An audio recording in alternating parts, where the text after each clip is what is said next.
గుజరాత్కు shock ఇచ్చిన బెంగళూరు, నిప్పులు కురిపించిన సిరాజ్, వీరవిహారం చేసిన ఫ్యాబ్ డుప్లెసిస్, ఏడో స్థానానికి చేరిన ఆర్సీబీ. బెంగళూరు జట్టు ఎట్టకేలకు అభిమానులు అలరించగలిగింది. 4 వికెట్ల తేడాతో గుజరాత్ జట్టుపై విజయం సొంతం చేసుకుంది. ఈ టోర్నీలో 4వ విజయం దక్కించుకుంది. ఇప్పటివరకు 10వ స్థానంలో కొనసాగిన బెంగళూరు జట్టు గుజరాత్పై ఘన విజయం సాధించడం ద్వారా తన స్థానాన్ని మెరుగుపరుచుకుంది. పాయింట్ల పట్టికలో 7వ స్థానానికి చేరుకుంది. ప్లే ఆఫ్ అవకాశాలను సజీవంగా ఉంచుకుంది. ఓపెనర్లు కోహ్లీ, ఫ్యాబ్ డుప్లెసిస్ ఆకాశమే హద్దుగా చెలరేగి ఆడారు. బౌండరీల వర్షం కురిపించారు. వీరవిహారం చేశారు. కెప్టెన్ ఫ్యాబ్ కేవలం 23 బంతుల్లోనే 64 పరుగులు పిండుకున్నాడు. 5.5 ఓవర్లకే ఓపెనర్లు ఇద్దరు 92 పరుగులు చేశారు. పవర్ ప్లే ముగిసే సమయానికే సగం మ్యాచ్ పూర్తయింది. సరిగ్గా అదే సమయంలో ఫ్యాబ్ డుప్లెసిస్ అవుట్ అయ్యాడు. 23 బంతుల్లో 64 పరుగులు చేసిన ఫ్యాబ్ డుప్లెసిస్ 10 ఫోర్లు, 3 సిక్సర్లు బాదాడు. కెప్టెన్ అవుట్ అయిన తర్వాత వికెట్ల పతనం మొదలైంది. గుజరాత్ బౌలర్లు జోష్ లిటిల్, నూర్ అహ్మద్ బెంగళూరు బ్యాటర్లను బెంబేలెత్తించారు. వీరిద్దరూ కలిసి 6 వికెట్లు పడగొట్టారు. జోష్ లిటిల్ 4 వికెట్లు తీయగా నూర్ అహ్మద్ 2 వికెట్లు తీశాడు. 91 పరుగుల వద్ద వికెట్ కోల్పోకుండా ఉన్న బెంగళూరు జట్టు 111 పరుగులకు చేరేసరికి 5 వికెట్లు కోల్పోయింది. మరోవైపు కోహ్లీ డైలమాలో పడ్డాడు.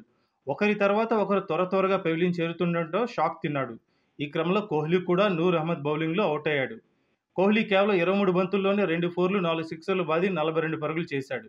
91 పరుగుల వద్ద వికెట్ కోల్పోకుండా ఉన్న బెంగళూరు జట్టు 117 పరుగుల వద్దకు చేరేసరికి 6 వికెట్లు కోల్పోయింది. దీంతో ఒక్కసారిగా మ్యాచ్ స్వరూపం మారిపోయింది. గుజరాత్ జట్టుకు విజయంపై ఆశలు చిగురించాయి. సరిగ్గా ఈ సమయంలో క్రీజులో ఉన్న సీనియర్ ప్లేయర్ దినేష్ కార్తిక్ గుజరాత్ ఆశలపై నీళ్లు జల్లాడు. రషీద్ ఖాన్ వేసిన ఓ ఓవర్లో 3 బౌండరీలు సాధించాడు. దీంతో బెంగళూరు జట్టు తిరిగి పుంజుకుంది. వికెట్లు తీద్దామని ఎంతో ఉత్సాహంతో వచ్చిన రషీద్ ఖాన్ నిరుత్సాహంతో వెనుదిరిగాడు. దినేష్ కార్తిక్ చివరి వరకు నిలిచి జట్టు విజయంలో కీలక పాత్ర పోషించాడు. డీకే కేవలం 12 బంతుల్లోనే 21 పరుగులు చేశాడు. 3 ఫోర్లు బాదాడు. స్వప్నిల్ సింగ్ సిక్సర్ బాది బెంగళూరు జట్టును విజయ తీరాలకు చేర్చాడు. 13.4 ఓవర్లలోనే బెంగళూరు జట్టు టార్గెట్ రీచ్ అయింది. ఇక మొదటి బ్యాటింగ్ చేసిన గుజరాత్ జట్టును బెంగళూరు బౌలర్ సిరాజ్ బెంబేలెత్తించాడు. నిప్పులు కురిపించాడు. కొత్త బంతితో బౌలింగ్ చేసే అవకాశం రావడంతో అద్భుతంగా బౌలింగ్ చేశాడు. గుజరాత్ ఓపెనర్లు ఇద్దరిని అవుట్ చేశాడు.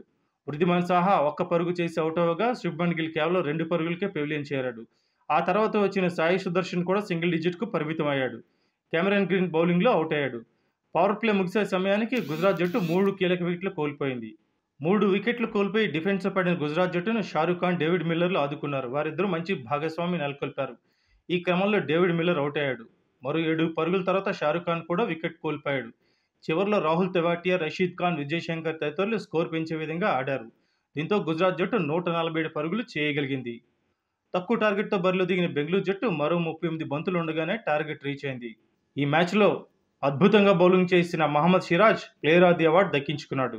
గుజరాత్ జట్టుపై విజయం సాధించడం ద్వారా బెంగళూరు పాయింట్ల పట్టికలో 7వ స్థానానికి చేరుకుంది. ప్లే ఆఫ్ అవకాశాలను సజీవంగా ఉంచుకుంది.